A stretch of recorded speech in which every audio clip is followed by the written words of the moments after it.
Buenas noches a todos. Hoy voy a platicarles sobre una de las técnicas que tenemos los médicos para la resolución de casos clínicos.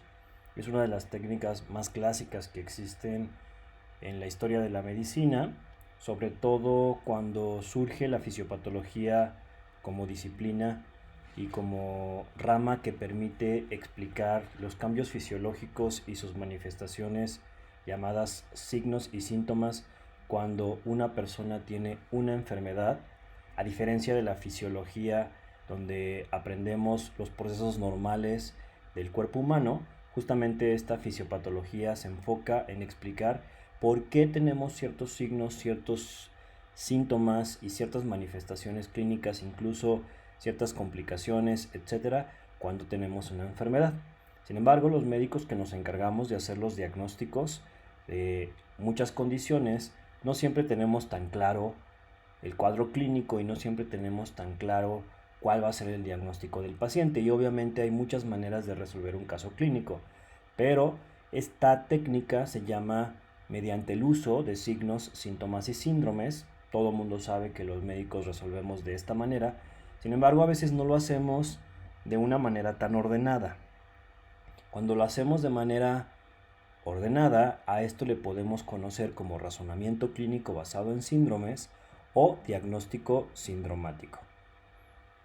Para poder resolver de esta manera, antes definamos esto que aprendemos en la materia de propedéutica y exploración física, muy básico, que es signo, síntoma y síndrome, obviamente con sus bemoles y con sus discusiones. Un signo es un hallazgo objetivo, observado o medido, de todo tipo. Obviamente lo más claro es lo que encontramos durante la exploración del paciente. Es lo que le consta al médico. Pero también un signo puede ser, por ejemplo, algo en la citometría hemática, en la química sanguínea, en una tomografía, en una resonancia magnética, mientras objetivamente el médico pudo localizarlo.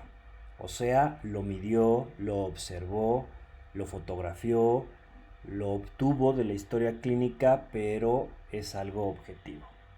Mientras que un síntoma es una manifestación subjetiva referida por el paciente. El paciente lo dice, se puede anotar como un síntoma.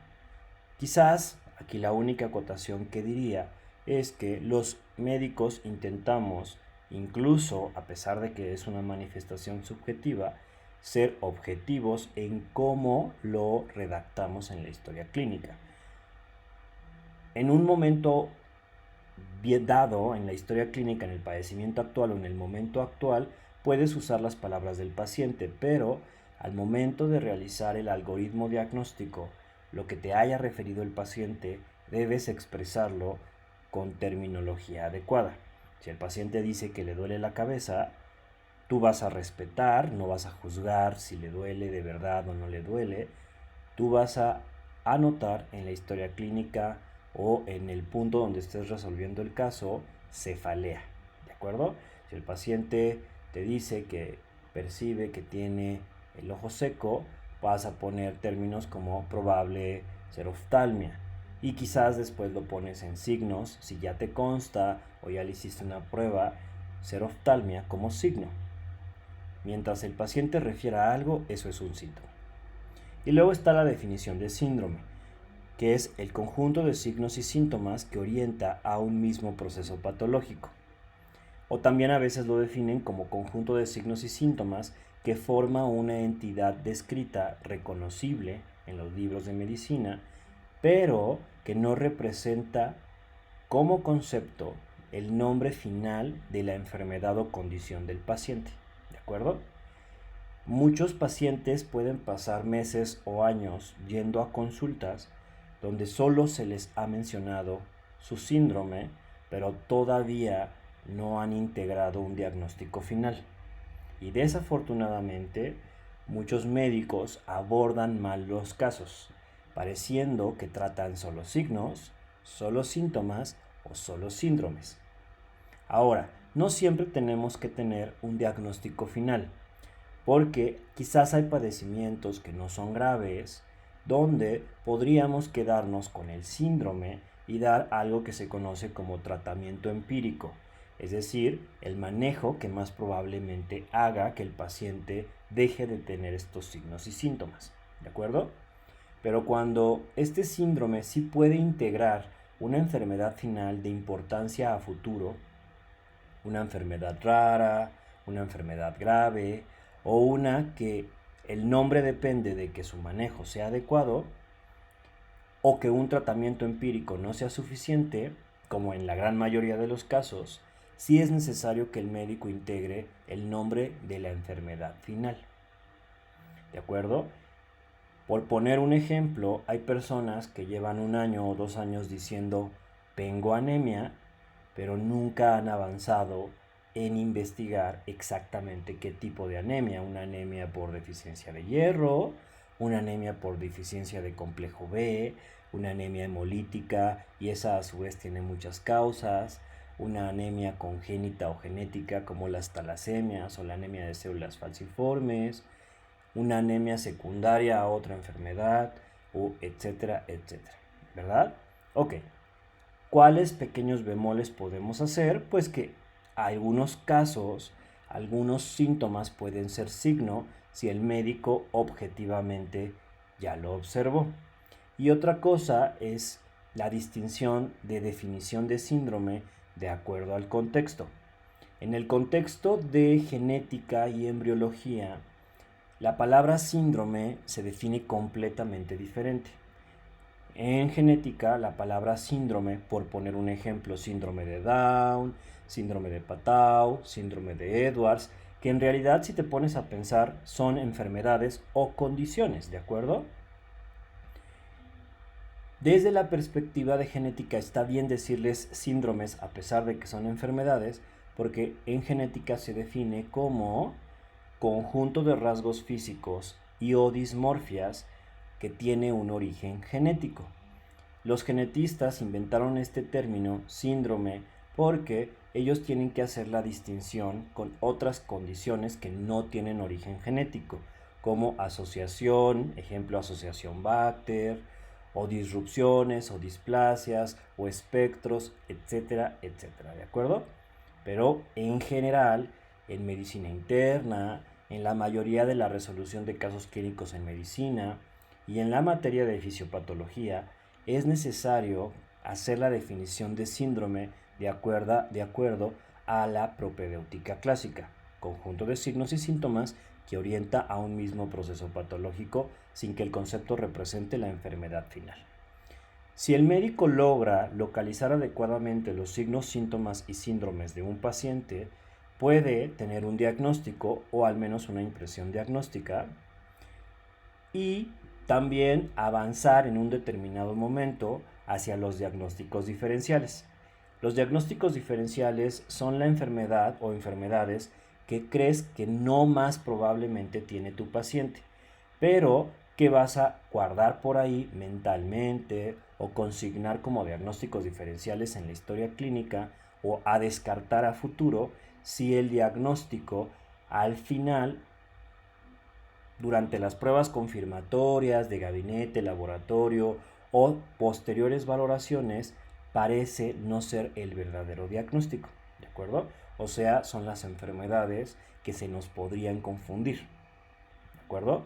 Un diagnóstico es la identificación de la enfermedad o condición que explica los signos y síntomas del paciente, y un diagnóstico diferencial es un conjunto de enfermedades o condiciones posibles que pueden causar el mismo cuadro clínico y deben considerarse antes del diagnóstico final, o sea, antes de poner una etiqueta quizás para un manejo a largo plazo, ¿de acuerdo? Las enfermedades que se nos podrían confundir. Ya ahí podríamos hacer mucho más amplio el tema y decir que a veces podemos usar en lugar de enfermedad el término de condición, que es un término digamos un poco más amplio. Una condición puede incluir cosas como aspectos congénitos, malformaciones de nacimiento, algunas enfermedades genéticas, complicaciones, secuelas, donde a lo mejor decir enfermedad puede ser, digamos, muy, muy corto en cuanto a concepto, ¿de acuerdo? Pero para fines diagnósticos, pues enfermedad o condición es lo mismo. Ok, súper. Entonces, ¿cómo se resuelve un caso clínico de esta manera? Vamos a poner un ejemplo. Cada semana vamos a estar resolviendo un caso parecido. Mujer de 32 años, previamente sana. Aquí particularmente no estoy subrayando nada, aunque todo mundo sabe que el sexo y la edad siempre son importantes.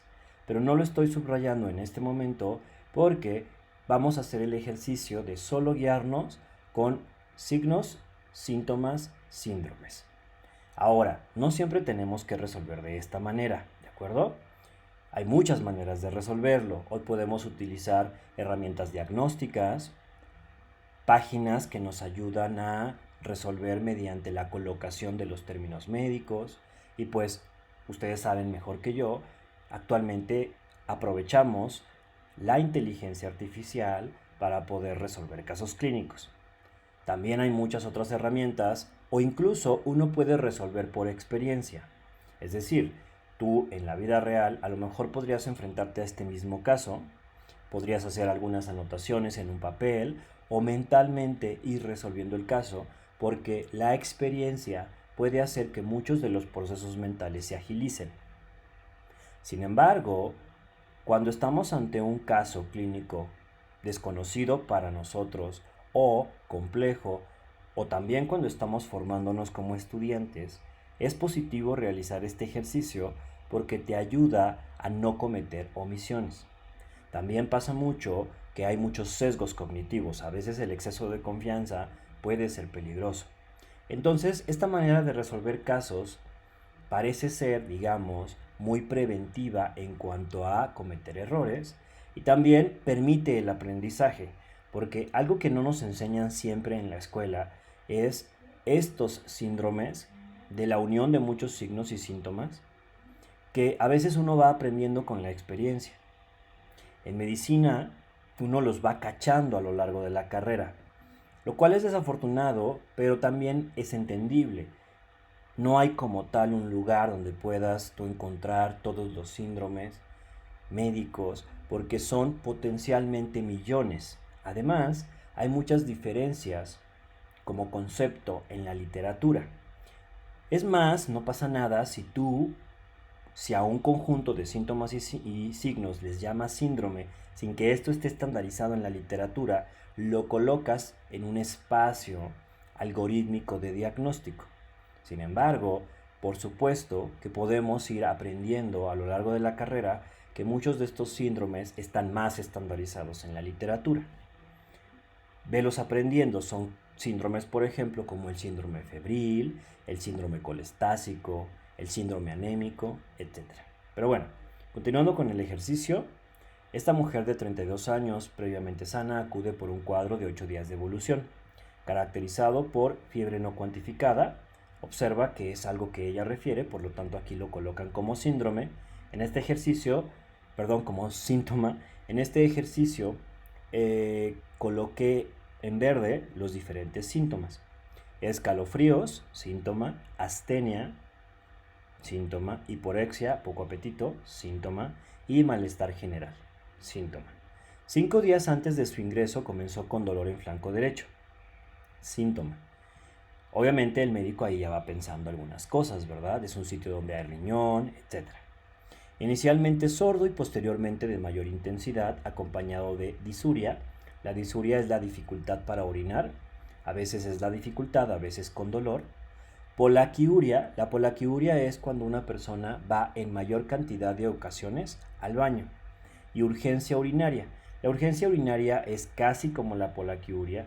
La diferencia es que no se refiere al número de episodios, sino a la necesidad urgente de tener que ir al baño, es decir, la molestia de tener que ir al baño. A veces podemos tener polaquiuria, vamos a orinar mucho, por ejemplo un bebé, ¿no? Bueno, aunque usamos más el término cuando nos referimos a algo patológico, pero por ejemplo un bebé o cuando tomaste mucha agua, sin que esto necesariamente te cause una molestia, ¿verdad?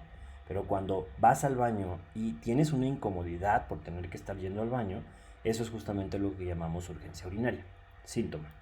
En las últimas 48 horas presenta náusea, síntoma, 3 episodios de vómito y disminución de la ingesta de líquidos. Refiere además sensación de mareo al ponerse de pie y disminución en el volumen urinario. Ahí quizás un médico con poca experiencia pondría disminución de la ingesta de líquidos y disminución en el volumen urinario, ¿no? Como signos, pero acuérdate que cuando algo no te consta es mejor ponerlo como síntoma. Ya si a lo mejor hacemos un recuento de 24 horas con la paciente ingresada en urgencias o en medicina interna, podríamos en una de esas cuantificar qué es una verdadera oliguria, etcétera, ¿verdad? Pero de momento son síntomas. Niega diarrea, tos, expectoración o dolor torácico. No refiere flujo vaginal ni sangrado transvaginal. Última menstruación hace 18 días. Como antecedente, tuvo un episodio de infección urinaria no complicada 2 años antes. Niega diabetes mellitus, enfermedad renal conocida o uso reciente de antibióticos. A la exploración física se encuentra consciente y orientada, con facies de enfermedad aguda, signo, me consta, lo acabo de ver.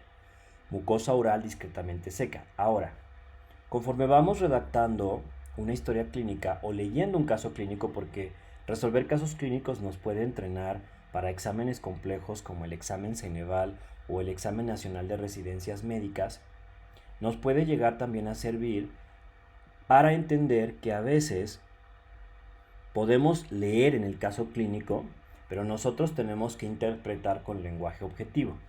En esta ocasión, el caso clínico nos dice mucosa oral discretamente seca, pero si yo estuviera utilizando un programa o inteligencia artificial o un medio electrónico para resolver este caso o un libro como el Harrison o el Robbins, quizás me convendría hacer mi búsqueda en inglés o con términos más correctos. Aquí podría poner, por ejemplo, gerostomía.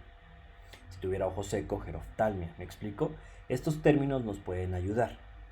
Temperatura de 39.1, fiebre, TA de 94.58, hipotensión y saturación de oxígeno de 97.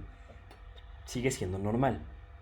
A la exploración abdominal presenta abdomen blando, depresible, sin distensión, con dolor a la palpación profunda en flanco derecho. Observen que algo que había sido referido como signo en esta ocasión pasa a ser algo que había sido referido como síntoma, en esta ocasión pasa a ser un signo porque es algo que objetivamente nosotros ya encontramos, ¿de acuerdo? Muy bien, vamos a continuar. Sin rigidez ni rebote. Puño percusión lumbar derecha francamente positiva, lo que conocemos como maniobra de Giordano positiva, ¿de acuerdo? No se palpan masas, peristalsis presente, extremidades sin edema, llenado capilar de aproximadamente 3 segundos. Siempre esperamos cuando hacemos llenado capilar, que es cuando presionas distalmente un dedo, que el llenado se dé en aproximadamente 2 segunditos. O sea que este es un llenado capilar lento. Quizás alguien con experiencia, con todo lo que hemos leído hasta ahorita, ya concluyó que este efectivamente es un caso relativamente fácil. Parece ser una mujer que tiene una infección de vías urinarias altas, quizás se incluye un componente renal, lo más correcto es llamarle pielonefritis, y todo va a favor de este diagnóstico, pero lo mismo que les decía hace un momento. Quizás de 100 casos que veamos similares a este, 99 sean pielonefritis, pero quizás uno es un caso distractor, ¿de acuerdo? Es decir, por ejemplo, una apendicitis complicada, o podría ser, por ejemplo, una persona que tenga una vesícula biliar, la cual tenía litos, y entonces hubo una infección sobre la vía biliar, o peor tantito, una especie de infección a nivel abdominal que ya tiene peritonitis, y pues todo el cuadro clínico nos podría estar engañando, ¿me explico? Eso puede llegar a pasar fácilmente en una circunstancia específica. Entonces, siempre es bueno hacer estos ejercicios porque nos van a dar bastante tranquilidad diagnóstica. En este caso, el caso a resolver dice que ya había algunos estudios. Hay una biometría hemática que tiene hemoglobina normal, hematocrito de 38%. El hematocrito es la cantidad de eritrocitos que hay en la sangre. Es normal para este caso. Leucocitos ahora sí elevados, 18.600. Esto es lo que conocemos como leucocitosis. Neutrófilos de 88% también están elevados. Resolver casos clínicos también es un ejercicio personal que puede ayudarles a conocer los valores normales de los estudios que más frecuentemente solicitamos. No siempre en el caso clínico nos van a poner los valores normales y por supuesto sus profesores les van a enseñar que en algunas ocasiones tenemos que tomar en cuenta los valores de referencia del laboratorio y nosotros tampoco confiarnos de esos valores de referencia, tener guías por ahí que nos digan cuáles son los valores normales. Me gustaría que a lo largo de estos semestres y a lo largo de este semestre en fisiopatología intenten buscar los valores normales de estos estudios porque les va a dar mucha fortaleza. Imagínense, aquí en azul, que están marcando los signos, se nos hubieran perdido muchos signos si nosotros no hubiéramos buscado los valores normales, ¿de acuerdo? Esta paciente, por ejemplo, tiene una neutrofilia. Los neutrófilos aproximadamente en la sangre deben ser entre el 40 y el 70% y los leucocitos deben ser de 4.000 a 11.000 máximo por milímetro cúbico. Entonces están muy elevados ambos. ¿Qué significa esto? Pues que hay una respuesta de los glóbulos blancos ante una infección y que las células que son la primera respuesta contra infecciones bacterianas están elevadas. Plaquetas normales pueden llegar hasta 450.000, están más de 150.000, todo bien. Glucosa, pues si fuéramos muy dogmáticos, un poco elevada, pero no cae en valores para intolerancia a la glucosa ni diabetes. Además, aquí no nos está diciendo si se pidieron adecuadamente en ayuno, ¿de acuerdo? Urea de 52, la urea está elevada. Como sabes, la urea es la molécula de desecho de los compuestos nitrogenados. Normalmente va entre 15 a 40 y en este caso está elevada. La creatinina también está elevada. La creatinina normalmente está entre 0.6 a 1.3 miligramos por decilitro. La creatinina puede ser un marcador de daño renal. Sin embargo, para este caso, una paciente que hace unos días estaba bien, cuadro agudo, nos puede orientar muchísimo hacia una lesión renal aguda. Pero voy a intentar no seguir haciendo suposiciones y vamos a hacer el ejercicio de solo considerar síntomas, signos y síndromes en este momento. Sodio bajo, normalmente está entre 135 y 145, potasio y cloro normal, un examen general de orina con orina de aspecto turbio, densidad normal, pH normal, proteínas positivas, normalmente no tendríamos que encontrar proteínas, nitritos positivo, los nitritos son las moléculas y compuestos que tienen presente nitrógeno, producto del desecho de las bacterias presentes en la orina. Esto es atípico, positivo, un marcador de infección de vías urinarias. Esterasa leucocitaria positiva, muy positiva, e incluso dice leucocitos 50 por campo. Normalmente en un examen general de orina no vemos leucocitos, pero podríamos ver hasta 5 por campo y seguiría siendo normal. En este caso están muy elevados y una enzima presente en los leucocitos también está presente. Por lo tanto, hay una respuesta de nuestro sistema inmune luchando contra las bacterias a nivel del examen general de orina. Eritrocitos 8 a 10 por campo. Esto es algo atípico. Recuerden que el caso nos dijo que estaba lejana a sus días de regla. Normalmente no debería haber eritrocitos, máximo 2 por campo. Así es que hay sangre oculta en la orina. Bacterias abundantes, cilindros leucocitarios presentes. Otros estudios que se hicieron mostraron que había PCR elevada. Normalmente la PCR, que es la proteína C reactiva, un marcador muy inespecífico de inflamación y o infección, no debe estar arriba de 5 miligramos por litro. Y lactato sérico 2.3 milimoles por litro. El lactato normalmente no debe estar por encima de 2, está ligeramente elevado. Bueno, el lactato realmente con poco que se eleve puede ser un marcador. Recuerda que el lactato es el signo de la respiración anaeróbica, ¿verdad? Como sabes, el piruvato se convierte en lactato para darnos energía cuando es insuficiente la respiración aeróbica. Un marcador de muchas cosas, pero es un marcador sobre todo de hipoxia. No se cuenta todavía con urocultivo. Perfecto, con eso ya podemos hacer el ejercicio. Entonces, así es como yo, un médico que tiene más de 10 años de experiencia, haría el ejercicio si quisiera mostrarlo.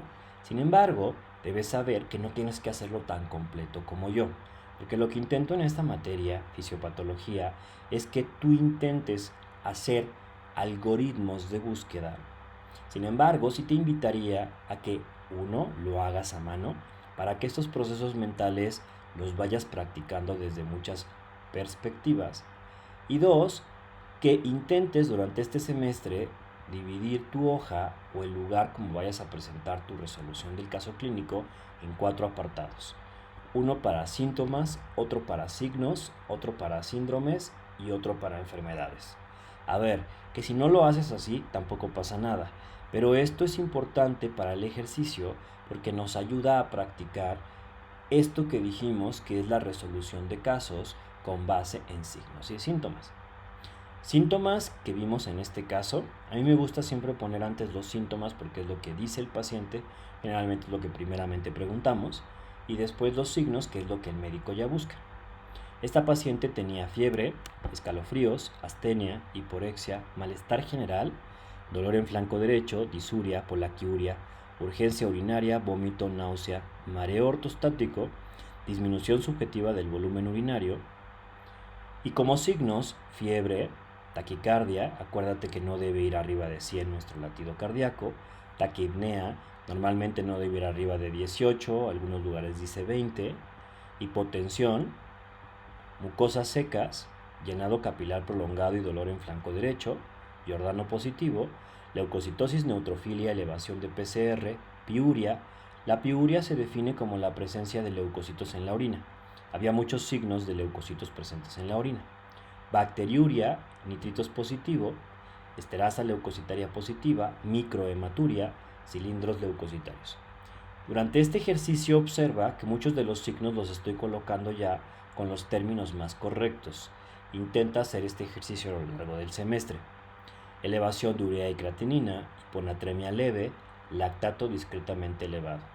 También observa que un médico que hubiera sido precavido incluso busca clasificaciones de hiponatremia, de hiperglucemia, etc., porque esto nos orienta a ser todavía más objetivos. Si no lo hicieras por falta de experiencia, no pasa nada, siempre y cuando intentes hacer el ejercicio cada vez mejor. ¿Qué síndromes podemos asociar? Hay un síndrome conocido como el síndrome febril, porque fiebre y síndrome febril no es exactamente lo mismo. Cuando tienes fiebre, al mismo tiempo tienes un conjunto de signos y síntomas. Entonces, a veces los médicos utilizan el concepto de síndrome febril, donde tenemos fiebre objetiva, escalofríos, astenia, malestar general. Cuando tenemos fiebre, muchas veces ustedes no tienen ganas de levantarse de la cama, ¿verdad? No tienen ganas de hacer muchas cosas. También podríamos hacer una asociación de síndrome infeccioso. Parece que hay una infección porque hay fiebre, leucocitosis, neutrofilia y elevación de PCR. Parece que hay un síndrome urinario irritativo porque hay cosas como disuria, polaquiuria, urgencia urinaria. Incluso parece que hay un síndrome de infección urinaria alta. Quizás nos podemos quedar con el diagnóstico empírico final de infección de vías urinarias altas, pero si te pones a pensar, es un síndrome porque hay infecciones de vías altas por E. coli, hay infecciones de vías altas por otros agentes, y también hay cosas que se pueden confundir con una infección de vías urinarias altas, como puede ser una urolitiasis. Así es que es bueno poner síndrome de infección urinaria alta, donde tenemos los signos y síntomas del síndrome urinario irritativo, y además había dolor en flanco derecho, Giordano positivo, piuria, bacteriuria, nitritos positivo y esterasa leucocitaria positiva. Parece que hay un síndrome inflamatorio sistémico, porque hay fiebre, taquicardia, taquipnea, leucocitosis, elevación de PCR, etc. Incluso si este ejercicio estuviera resolviéndolo un internista, le haría cosas como un sofá o le haría cosas para pensar que además no hubiera una respuesta inflamatoria grave que pudiera hacer pensar en sepsis. Esta paciente tiene muy alterados sus signos vitales y a punto de cumplir estos criterios, quizás un internista sería cuidadoso con este caso. Sin embargo, también todo depende del contexto del paciente. Quizás esta es una paciente que no tiene factores de riesgo, pero de momento continuemos con el ejercicio. Síndrome de deshidratación. La paciente tiene hipotensión, mucosas secas, llenado capilar prolongado, taquipnea, hiporexia, vómito. Síndrome de hipoperfusión. porque tiene lo de la deshidratación, pero además parece que cuando cambia de posición y se pone de pie, hay un mareo ortostático. Y un síndrome de lesión renal aguda, porque acuérdate que tenía urea y creatinina elevada. Incluso en estos ejercicios, siempre se recomienda que, si tú quieres, pongas también síntomas, signos y síndromes que el paciente no tiene. Sin embargo, si lo hicieras así, lo tendrás que hacer con otro color. ¿Por qué recomendamos colocar también síntomas, signos y síndromes que el paciente no tiene? Porque a veces tenemos que descartar síntomas, descartar signos y descartar síndromes. Cuando empezamos a avanzar hacia los diagnósticos diferenciales, a veces te pueden llegar pensamientos como, ay, no le he revisado esto al paciente. Chin, creo que debí haberle preguntado esto al paciente. Claro que ahorita si estuviéramos en una clase de propedéutica, sus profesores les dirán que tratamos de hacer historias clínicas muy completas. Sin embargo, te mentiría si te dijera que a veces no retroalimentamos muchos datos clínicos de los pacientes cuando empezamos a hacer un análisis del caso. Y tú puedes todo el tiempo regresar a la cama del paciente y volver a citar a un paciente. Una de las mejores herramientas que tiene el médico es el seguimiento para mejorar el abordaje. Yo sí les recomendaría a lo largo del semestre poner con otro color, pon tu rojo, algunas cosas que te gustaría descartar. Por ejemplo, aquí está nada de una sepsis, pues me encantaría descartar un síndrome séptico. Bueno, sumando todo lo anterior, si yo sumo todos estos síndromes, febril, infeccioso, urinario irritativo, infección urinaria alta, inflamatorio, deshidratación e hipoperfusión, llegaría a la conclusión de que parece que esta paciente tiene una pielonefritis aguda por agente a confirmar. Pero me gustaría buscar algunas cosas, tanto en síntomas como signos, que me podrían, si resulta que el paciente en el cultivo sale negativo y además parece que no responde al antibiótico después de que se hizo el cultivo, ya puedes empezar un antibiótico empírico y después puedes modificarlo con el antibiograma. O si la paciente durante el seguimiento o la hospitalización no va bien, pues puedes avanzar hacia diagnósticos diferenciales. Entonces, ahora esta búsqueda de síntomas y signos se vuelve más significativa, ¿verdad? Diagnósticos diferenciales podría ser, por ejemplo, una urolitiasis. Hay urolitiasis que pueden tener una infección sobreagregada.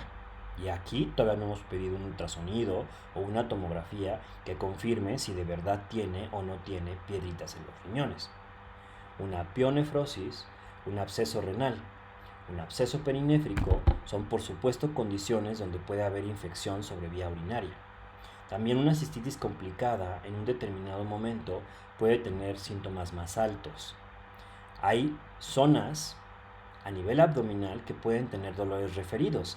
Entonces, a mí no me consta que esta paciente pudiera tener una apendicitis retrocecal o una enfermedad pélvica inflamatoria, un embarazo ectópico, recuerda que había microhematuria, o incluso una vesícula biliar con piedritas que tuvo una ruptura o una infección sobre vías biliares. ¿Pero por qué de inicio no lo buscamos? Pues porque por frecuencia es más probable una pielonefritis. Pero si hubiera una paciente con síntomas menos claros, aquí parece que nos está gritando el diagnóstico, por supuesto que abordarías todas estas posibilidades. También si hubiera un paciente que pudiera complicarse, un paciente con diabetes, por ejemplo, o un paciente que tiene un dolor insoportable, no lo vas a dejar ir sin ultrasonido. ¿Me explico? Pero de inicio, estas son posibilidades diagnósticas menos posibles, menos probables. Por supuesto que también todo depende de contexto, ¿verdad? Si es una paciente que vive en un lugar que está a 8 horas de donde la estamos atendiendo, pues no la voy a dejar ir sin descartar estas posibilidades diagnósticas.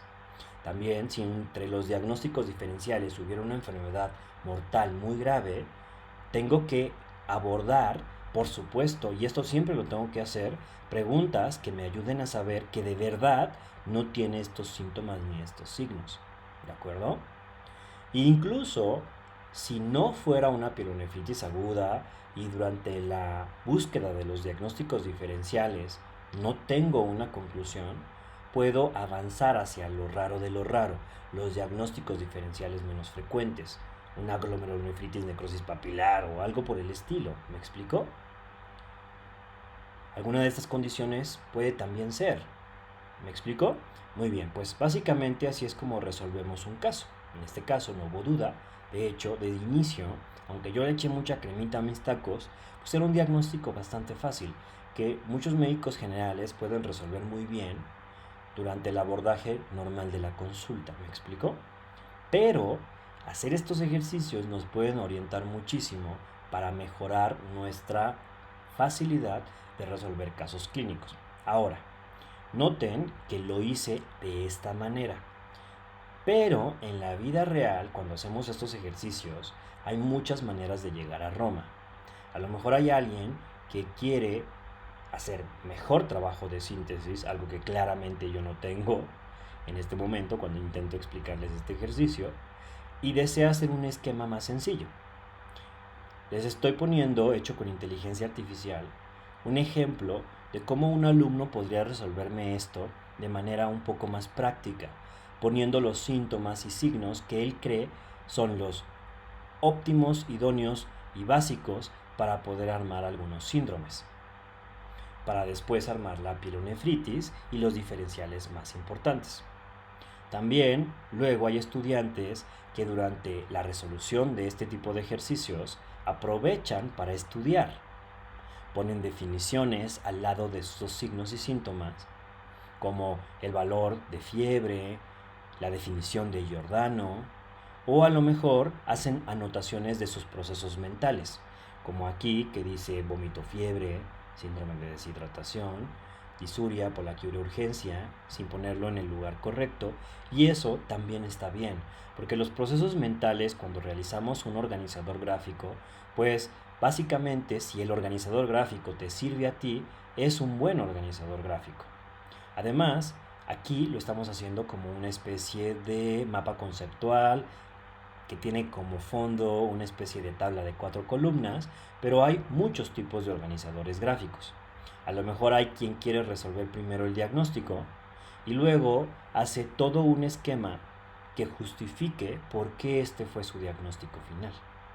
Por ejemplo, esta pudo haber sido otra manera de resolverlo de algún alumno, ¿no? Lo resolvió y luego pone qué signos y datos clínicos, laboratorios tiene el paciente que le hicieron pensar en esto, y al mismo tiempo no está olvidando poner por ahí en un globo los diagnósticos diferenciales que podría pensar, ¿de acuerdo?